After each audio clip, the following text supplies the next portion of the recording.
우리가 잘 아는 2차 세계대전, 월드워 2라고 하죠. 2차 세계대전 때 그걸 지나면서 인류의 역사 속에 남겨진 그런 기억되는 단어가 있습니다. 그게 뭐냐면 우리가 잘 아는 말입니다. D-Day. D-Day라는 말이 2차 세계대전에서 나온 말입니다. 그 다음에 또 하나의 단어가 있는데 V-Day입니다. D-Day, V-Day 혹은 Victory Day. 이 말은 2차 세계대전을 겪으면서 인류의 역사 속에 처음으로 사용됐고 그리고 지금도 끊임없이 쓰이는 말입니다. 독일이 폴란드를 침공하고 그리고 유럽을 점령해 가고 있던 그 시절에 연합군, 미국과 그리고 영국이 주축이 되는 연합군이 그 독일의 그런 끊임없는 공세를 끊기 위해서 매우 중요한 작전을 펼칩니다.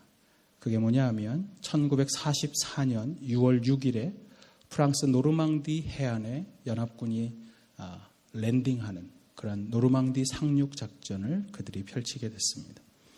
이날 이 상륙 작전을 통해서 연합군은 승리의 결정적인 교두보를 확보하고 그리고 독일은 끊임없이 패전에 거듭을 하면서 그가 패망하게 되는 것입니다.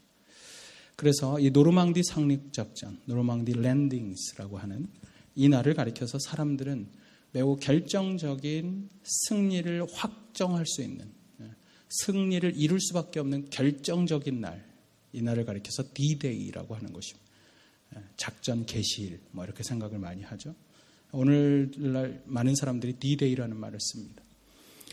그때 당시에 노르망디 상륙 작전이 있었던 그날, 1944년 6월 6일 날, 그날은 노르망디의 하늘이 어두웠습니다.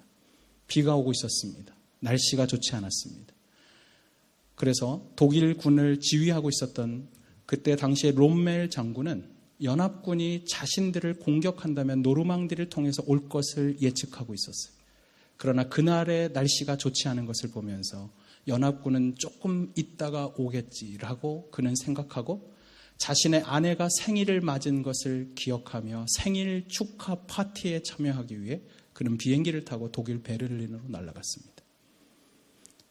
그런데 미국과 그리고 영국이 주축이 된 연합군은 바로 그날 1944년 6월 6일 날 프랑스 노르망디의 악천후 속에서도 그들은 상륙 작전을 펼쳤고 그리고 그것이 승리의 결정적인 역할을 하게 됐습니다. 하지만 독일군은 마지막 남은 힘을 다해서 그들은 끝까지 저항하고 싸웠습니다. 그리고 많은 연합군의 병력이 전사를 당하고 손실을 입었습니다. 그래서 그들이 패망한 날은 언제냐? 그로부터 1년 뒤인 1945년 5월 8일 연합군이 베를린을 함락시키고 독일군이 항복을 했던 그날을 가리켜서 사람들은 Victory Day, V-Day라고 말합니다. 노르망디 상륙 작전의 결정적인 승리를 가져오게 하는 작전이었던 그날을 D-Day라고 하지만 그러나 마지막 승리를 확정지은 날은 V-Day라고 말해요. 그때 이후로 사람들은 승리를 결정지을 수 있는 치명적인 어떤 날, 그날을 D-Day라고 말해요. 그리고 그럼에도 불구하고 마지막 잔당들을 소탕하고 확정지은 그날을 Victory Day, 확실한 승리의 날을 Victory Day, V-Day라고 말합니다. 그런데 인류 역사 속에서 이 두 날보다도 훨씬 더 중요한 날이 우리 인생들에게 찾아오고 있다는 것을 사람들은 잊고 살 때가 있습니다. 특별히 그리스도인임에도 불구하고 그리스도인들이 이 날을 잊습니다. 첫 번째 날은 이것입니다. 예수 그리스도께서 이 땅에 처음 오셨던 날, 신학자들은 그날을 신학의 그리스도가 처음 오셨던 그날을 D-Day라고 말합니다. 그날이 사단의 패망을 선언하게 만드는 결정적인 날이었습니다. 두 날이 뭐냐? 첫 번째는 예수 그리스도의 초림입니다. 예수님이 이 땅에 처음 오신 날. 그리고 두 번째 날은 뭐냐? 예수님이 다시 오시는 날, Second Coming, 재림의 날입니다.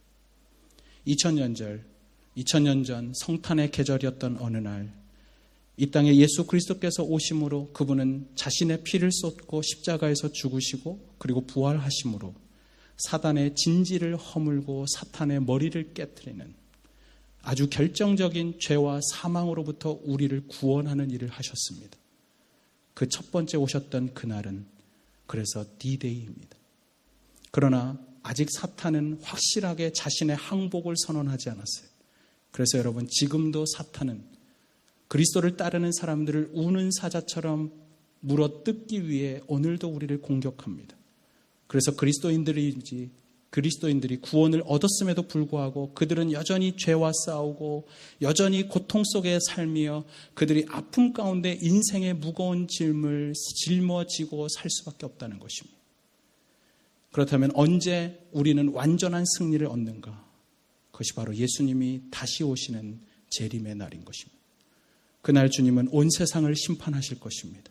그리고 사단과 그 사단의 무리와 그를 따르는 모든 자들을 소위 무저갱이라고 하는 지옥으로 보낼 날이 올 것입니다. 바로 그 예수님의 세컨드 커밍, 재림의 날을 가리켜서 신학자들은 그날을 빅토리 데이, 완전한 승리의 날이라고 말해요. 성경은 재림이 언제 올 것인지 그리고 어느 때인지 우리에게 가르쳐주지 않습니다. 오히려 비밀로 하고 있습니다. 그럼에도 불구하고 오늘날 수많은 사람들이 예수님의 재림의 날짜를 예측하고 그때를 추측하는 실수 때문에 오늘날 그리스도인임에도 불구하고 수많은 사람들은 재림의 예언을 심각하게 생각하지 않아요. 주님이 다시 오신다는 그 사실을 심각하게 받아들일 줄을 모르는 그런 과오를 범하고 있다는 사실입니다. 그러나 성경은 매우 분명하게 이야기합니다. 2000년 전에 예수 그리스도께서 이 땅에 오셨던 것처럼 그 예수 그리스도는 마지막 날 다시 이 땅에 오실 것이라고 이야기하셨습니다. 그래서 오늘 성경에도 보면 오늘 8절에 이렇게 말합니다. 주님의 강림이 가까우니라. 야고보가 이 책을 쓰던 해는 예수님이 오신 이후 50년에 쓰셨어요. 예수님 오시고 그리고 부활하시고 얼마 되지 않았던 AD 50년에 이 책이 기록되었다면 오늘 주후 2020년을 살아가는 우리에게 주님이 다시 오실 그날은 얼마나 가까울까요? 야고보가 이 책을 쓰면서 그 주님이 오실 날이 가깝다고 했다면 2000년이 지난 오늘 우리는 그분이 오실 날이 얼마나 더 가깝냐는 것입니다. 중요한 것은 이것입니다. 그날 그때가 언제냐가 아니에요. 그날 그때를 우리는 준비하고 인생을 살아가고 있느냐는 것입니다. 과연 그날 심판의 주님을 맞이할 수 있는 준비를 오늘 우리는 하면서 인생을 살아가고 있는가? 그렇다면 우리 주님이 다시 오는 V-Day, 그 재림을 바라보며 사는 그리스도인들은 고난 가운데서 어떤 삶을 살아갈까요? 첫 번째로 모든 고난을 인내하며 살아야 합니다. 따라해 볼까요? 인내하며 삽시다. 네. 오늘 본문 7절은 이렇게 시작하죠. 그러므로 형제들아 주께서 강림하시기까지 길이 참으라. 여기서 그러므로라는 말은 뭐예요? 앞에 있었던 모든 것에 결론적으로 이렇게 하는 말이에요. 여러분, 우리는 야고보서 1장에서부터 5장에 이르기까지 야고보는 우리의 인생에서 시험의 문제를 다뤘습니다. 유혹의 문제를 다뤘습니다. 우리의 언어의 문제를 다뤘습니다. 우리의 물질의 문제를 다뤘습니다. 사람들의 외모를 보고 판단하는 우리의 잘못된 모습들을 다뤘습니다. 이 수많은 문제에 의해서 우리에게 찾아오고 있는 고난이 있을 때 그 고난에 대한 마지막 해답으로 오늘 야고보는 이렇게 말합니다. 그러므로 형제들아, 영어 성경에는 이렇게 말해요. Brothers, be patient. 인내하라. 참으라. 오늘 7절에 근데 참으라고 하면서 이렇게 써 있어요. 그러므로 형제들아 주께서 강림하시기까지 길이 참으라. 8절에도 이렇게 기록합니다. 너희도 길이 참으라.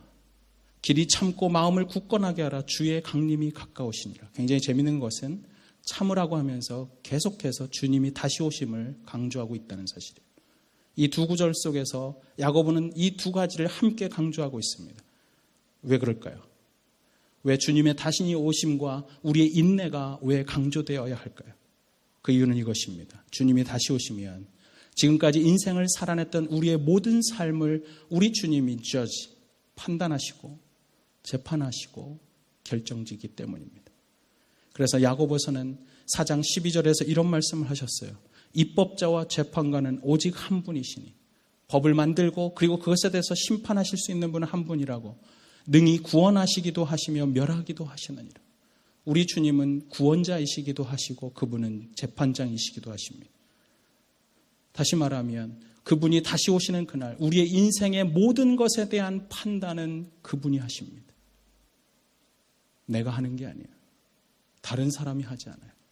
내가 오늘 살아낸 삶의 인생의 마지막 판단은 재판장이신 그분, 우리 예수님이 하실 것입니다. 그래서 야고보는 말합니다. 그분이 오실 것이라고. 그리고 그분이 오실 것을 믿는다면 당신들은 참아야 한다고. 인내하라고. 오늘 본문에 보면 참으라는 단어가 이 짧은 구절 안에 6번 나와요. 6번. 그런데 재밌는 것은 뭐냐 하면 헬라어 원문에는 우리가 볼 때는 참으라 그리고 한국 성경에 인내라고 쓰지만 헬라어 성경에는 다른 표현의 두 단어를 씁니다. 첫 번째는 뭐냐 하면 휘포모네 그리고 두 번째는 마크로시메오. 휘포모네가 뭐냐 하면 둘 다 참으라는 것인데 이럴 때 쓰는 단어입니다. 환경이나 상황이 만들어낸 고난. 그럴 때 참아낼 때는 휘포모네라고 그래요. 다시 말하면 이것입니다. 당신이 가난할 때, 당신이 경제적인 어려움을 겪을 때, 당신이 파산했을 때, 당신이 질병에 걸렸을 때, 어느 날 내 사업에 문제가 생기기 시작해서 나에게 찾아온 고난이 있거든 야고보는 말이에요. 참으시라고. 두 번째는 마크로시메오라는 단어는 이것입니다. 그러나 인간관계로 찾아오는 어려움이 있어요. 인생을 살다 보면 다른 사람들과의 관계에서의 아픔이 옵니다. 그 사람이 나를 배신했기 때문에, 내가 믿었지만 내가 실수했기 때문에, 그리고 그 사람들의 언어 때문에, 관계 때문에 끊임없이 고난받고 아파하는 사람들을 향해서도 야고보는 말합니다. 참아야 한다고. 그런데 이 6번 쓰여지는 이 단어 중에서 인간관계에 대한 참음을 이야기하는 단어가 가장 많이 쓰여져 있다는 것을 아십니까? 6번 중에 무려 4번을 씁니다. 그 말은 뭘까요?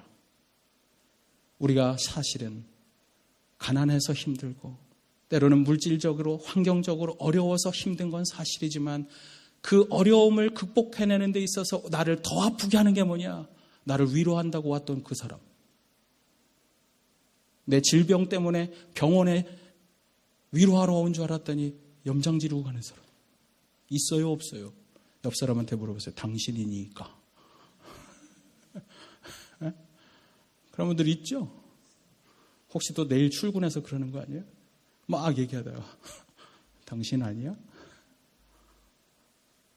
여러분, 환경의 문제가 어려운 게 아니에요. 오늘 내가 아픈데 나를 더 아프게 하는 건 나를 위로해 주지 않고 오히려 그 안에서 나를 더 괴롭게 하는 사람들. 인간관계의 아픔. 내가 오늘 사람들의 언어 때문에 내가 정말 믿었던 사람의 잘못된 모습을 보면서 배신하는 걸 보면서 그리고 그들의 오해를 보면서 그들의 잘못된 나에 대한 판단을 보면서 우리는 더 많이 아파하는 것입니다. 우리가 언제 무너집니까? 인간관계가 무너질 때 무너져요. 환경이 주는 고난도 힘들지만 그보다 훨씬 더 우리를 주저앉게 하는 것은 그 상황 속에서 나로 하여금 걸을 수 없게 만드는 인간관계의 아픔인 것입니다. 그래서 야고보는 말하는 거예요. 이렇게.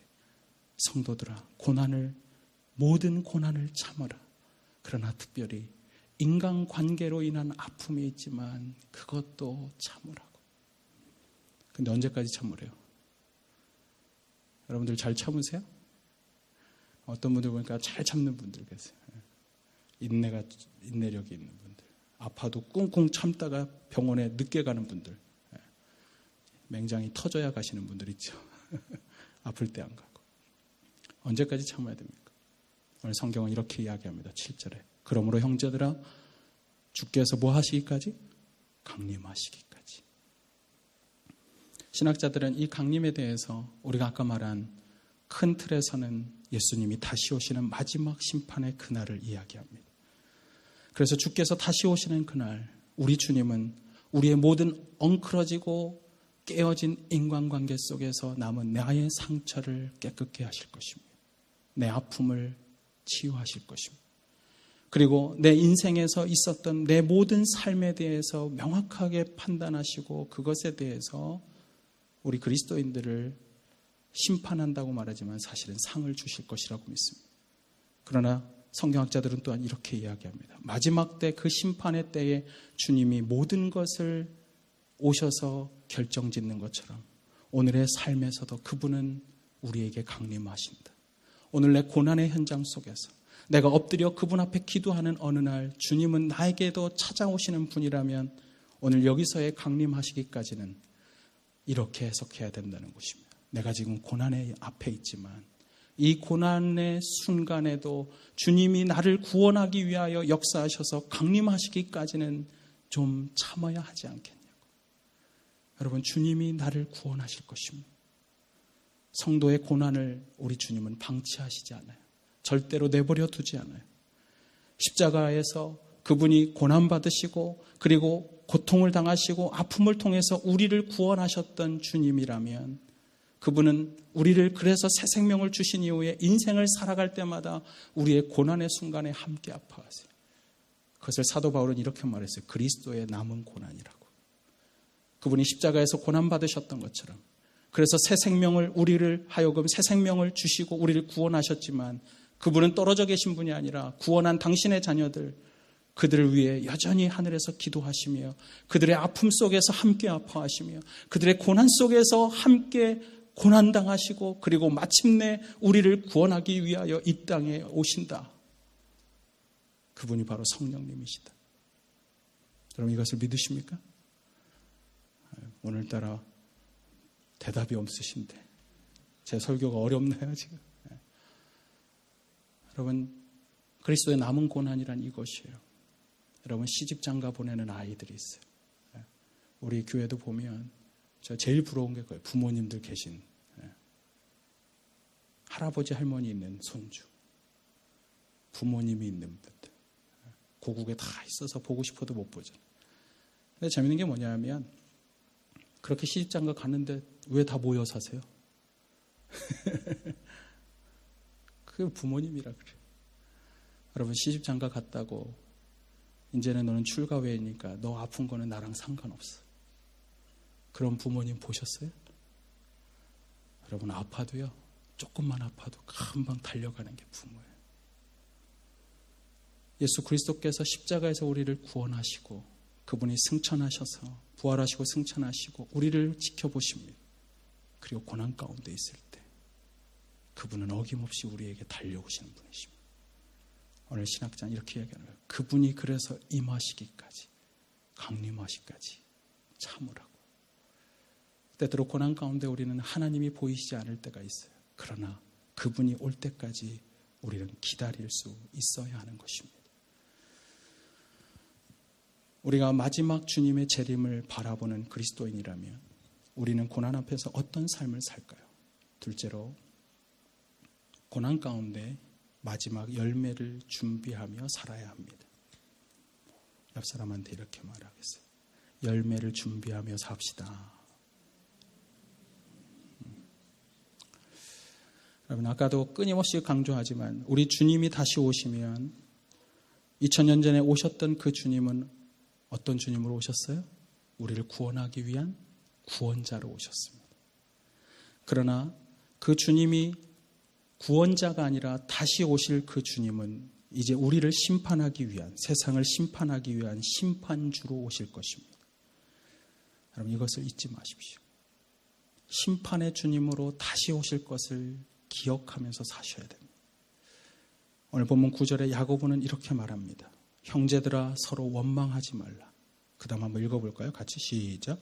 그리하여야 심판을 면하리라.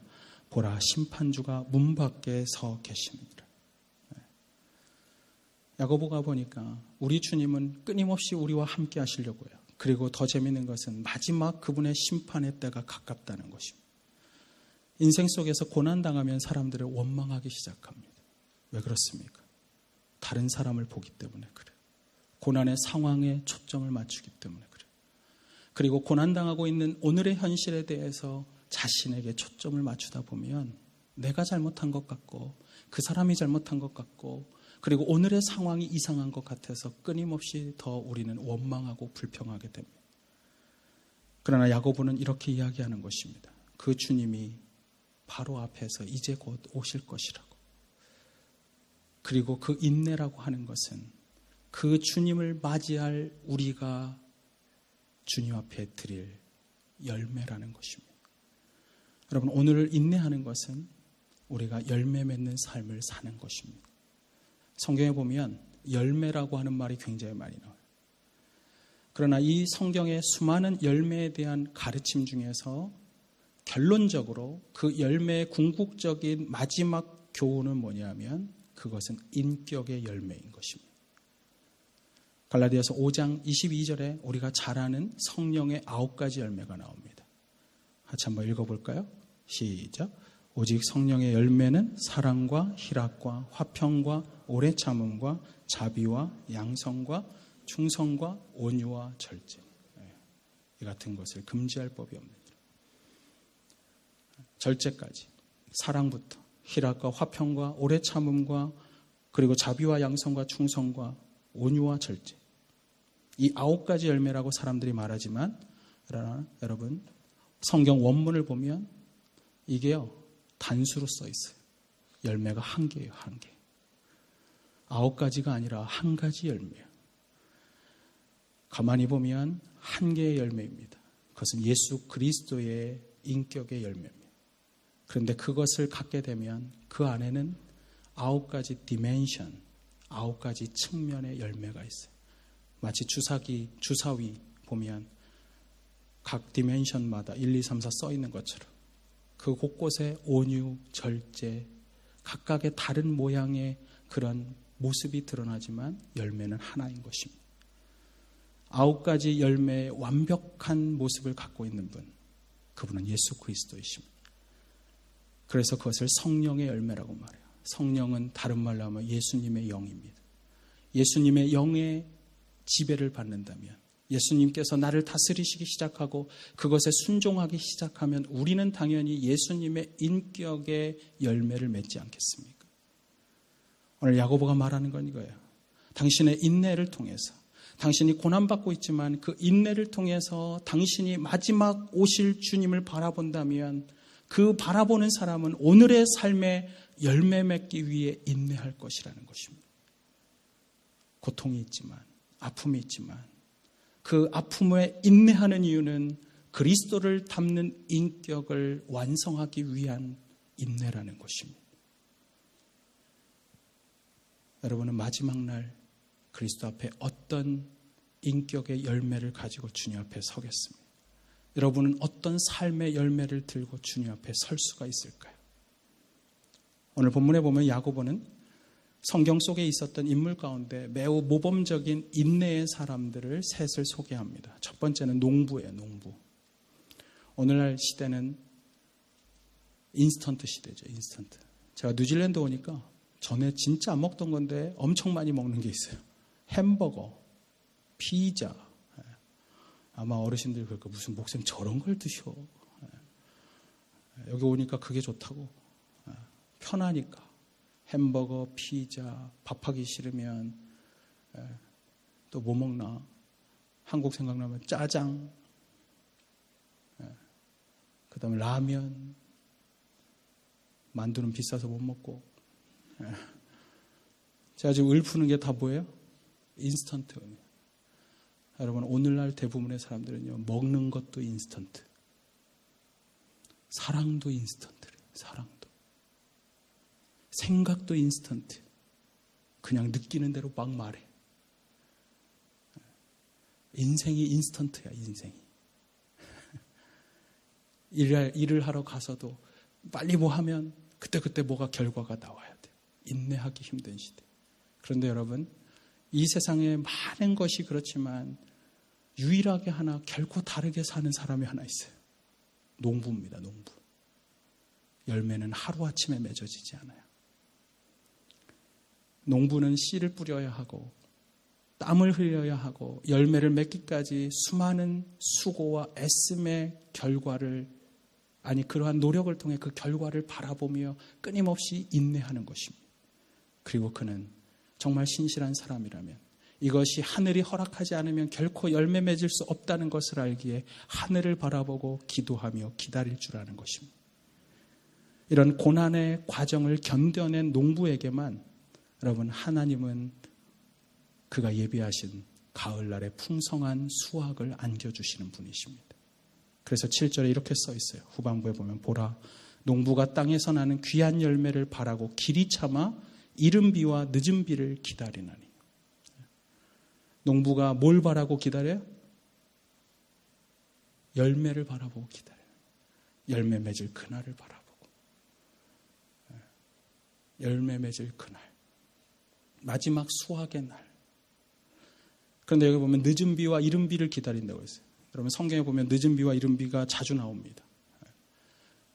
우리가 팔레스타인의 그런 비에 대해서 좀 이해할 필요가 있는데 이른 비 그러니까 한국 사람들은 연초에 일찍 내리는 비인 줄 알아요. 여러분 그게 아니에요.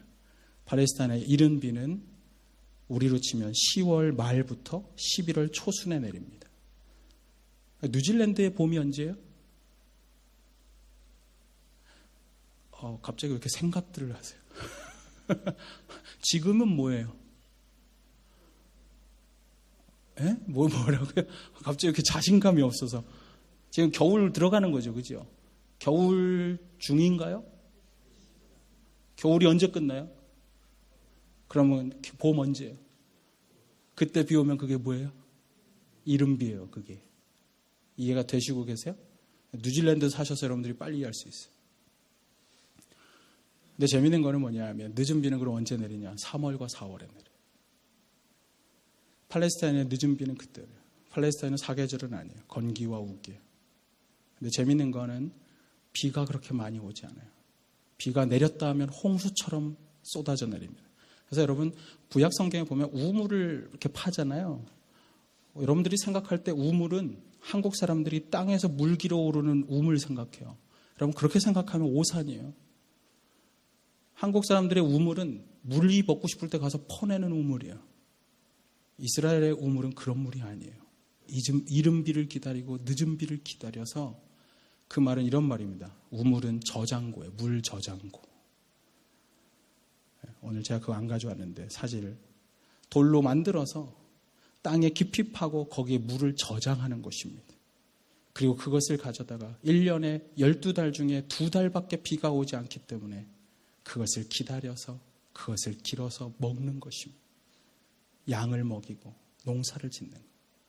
그런데 이른 비는 2주 중에서도 매우 적게 내려요. 가끔. 그러나 한 번 내리면 흠뻑 젖을 만큼. 그 이른 비는 그래서 씨앗을 맺을 수 있도록 흙을 부드럽게 합니다. 그러나 늦은 비, 3월과 4월에 내리는 비는 그렇게 많이 내려서 곡식들을 튼튼하게 해줍니다. 결국 팔레스타인에 있는 이스라엘 사람들의 농부들은 1년 중에서 이 늦은 비와 그리고 이른 비를 끊임없이 기다리는 삶을 사는 것입니다. 뜨거운 바람이 불고 비가 오지 않는 건기를 지나면서 그들은 비가 올 것을 기다리고 그리고 수확하실 그 하나님 앞에 드릴 열매를 기다리는 것입니다. 그러므로 열매 맺는 그런 삶을 원하는 사람은 어떤 삶을 살아요? 결실의 날을 바라보면서 삽니다. 결실의 날을 바라보는 사람은 오늘을 인내할 수가 있습니다. 오늘을 인내하는 사람은 열매 맺는 삶을 사는 것입니다. 이 세 가지는 사이클로 돌아가는 거예요. 미래의 결실의 날을 보는 사람은 인내하게 돼 있고 인내하는 사람은 오늘 열매를 맺습니다. 두 번째 인내의 모범은 선지자들이에요. 오늘 10절에 보면 이렇게 써 있어요. 우리 같이 한번 읽어볼까요? 10절 시작. 형제들아 주의 이름으로 말한 선지자들을 고난과 오래 참음의 본으로 삼으라. 선지자들을 고난과 오래 참음의 모범으로 example로 삼으라는 것입니다. 여러분 구약의 선지자들은 자신이 잘못해서 고난당하지 않았어요. 예레미야는 오히려 하나님의 말씀을 증거하다가 그가 고난받습니다. 발개 벗겨지고 그리고 감옥에 갇혀야 했습니다. 왜 그렇습니까? 내가 잘못한 게 없는데도 그가 고난을 견딜 수 있었던 이유, 선지자들은 그 고난을 통해서 하나님의 뜻이 이루어질 것을 믿었기 때문입니다. 하나님의 뜻이 고난 중에도 이루어지는 또 하나의 방법이라는 사실을 믿는 사람은 고난 중에 견디입니다. 그러므로 고난을 피하지 마세요. 고난을 원망하지 마세요. 고난 속에서 주님의 뜻이 이루어질 것을 바라보며 인내하십시오. 세 번째 샘플이 나와요. 욥입니다. 욥은 수많은 고난을 겪었던, 한 몸으로 온갖 고난을 겪었던 사람이에요. 동방에서 가장 의로운 자였고 유명한 부자였습니다. 그 지역사회 안에서, 그 나라에서. 그런데 한날 한시에 갑자기 집이 무너져 내리면서 10명의 자녀가 죽임을 당합니다. 재산이 다 날아갔습니다. 그리고 자신의 질병이 걸렸어요. 무슨 병인지 알 수 없을 만큼 고통받는데 기와장을 갖다가 자신의 피부를 긁고 있는 모습을 보면서 아내가 와서 이렇게 말합니다. 차라리 하나님을 욕하고 나가 죽어. 여러분, 이 욥의 마음이 얼마나 힘들 것 같아요. 여러분, 갑자기 여러분들이 일하던 샵이 다 망하고, 나는 병들었고, 너무너무 괴로운데 배우자까지 와서 그냥 욕하고 죽어! 죽어버려. 그 말을 들을 때 정말 죽어버리고 싶지 않겠어요? 그의 인생에서 이런 고난이 없었을 거예요. 친구들이 와서 위로한다고 했지만 아무도 위로 안 해주고 이렇게 말했어요. 너에게 죄가 있는 것 같아. 하나님은 너를 사랑하지 않으시는 것 같아. 그 말을 듣는 욥은 얼마나 괴로웠겠어요. 그러나 가장 큰 고난은 이것입니다. 이 수많은 고난을 내가 왜 받는지 몰라요. 고난의 이유를 모르고 고난당하는 것만큼 괴로운 건 없어요. 그러나 그는 한 가지는 알고 있었어요. 욥기에 보면 23장 10절에 이렇게 기록합니다. 나의 가는 길을 오직 그분만이 아신다고. 내 오늘의 인생은 내가 알 수 없지만 내 인생길을 아시는 그 하나님, 그분이 오늘의 고난을 통해 나를 단련하신 후에는 내가 순금과 같이, 정금과 같이 되리라.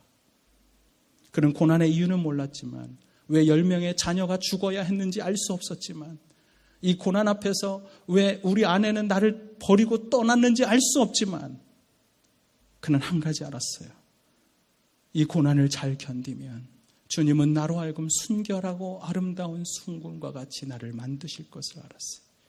그리고 정말 그는 정금처럼 변화된 삶을 살게 됩니다. 여러분, 기억하십시오. 고난은 힘든 것은 사실이지만, 그러나 절대로 우리를 하나님은 망하게 내버려 두지 않으십니다. 우리를 정금과 같이 고난을 통해서도 우리를 빚어가십니다.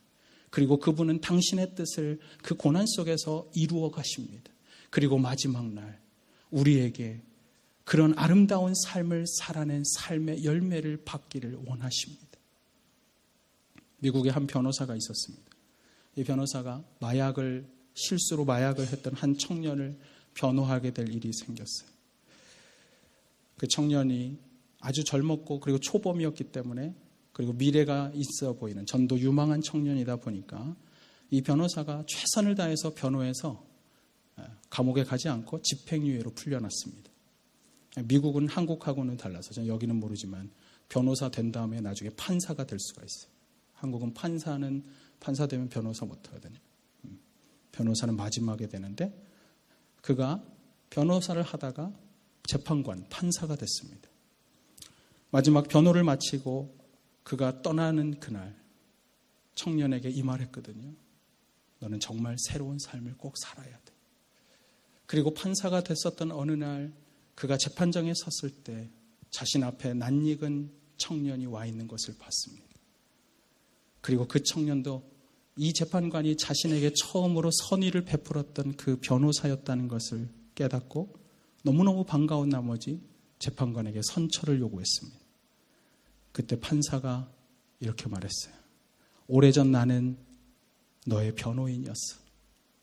그러나 오늘 나는 이 자리에서 너를 재판하는 재판관이란다. 오래전 나는 당신을 위해 긍휼히 대하고 당신에게 새로운 삶의 열매가 맺어지기를 부탁했었지. 그러나 이제 그 기회를 낭비한 당신을 나는 공의로 재판할 수밖에 없다는 것을 당신은 기억하면 좋겠네. 만약 우리 주님이 어느 날 심판대에서 우리에게 이렇게 선언하신다면 그때 우리는 그분 앞에 내보일 어떤 열매를 가지고 있을까요? 인도의 시성이었던 타고르는 이런 말을 남겼습니다. 그의 시 속에서. 죽음이 나의 문을 두드리는 때 나는 생명 가득한 광주리를 당신께 드리고 싶습니다. 우리도 과연 이런 고백을 그리스도 앞에 할 수가 있을까요? 오늘 나에게 긍휼을 베푸시는 그 주님 앞에, 그러나 그 주님이 그때는 절대 긍휼이 아닌 심판관으로 오실 그분 앞에 그날을 바라보며 우리는 어떤 열매를 맺기를 원하고 계십니까? 2000년 전 구주로 오셨던 그 주님은 반드시 우리의 나를 심판하러 오실 것입니다. 그를 만나기 위해 오늘 치열한 전투와 같은 인생을 살며 열매 맺기를 원하시나요? 아니면 주님이 주신 은혜를 낭비하고 허비하며 아무것 없이 그분 앞에 서기를 원하십니까? 우리 시간 같이 기도할까요?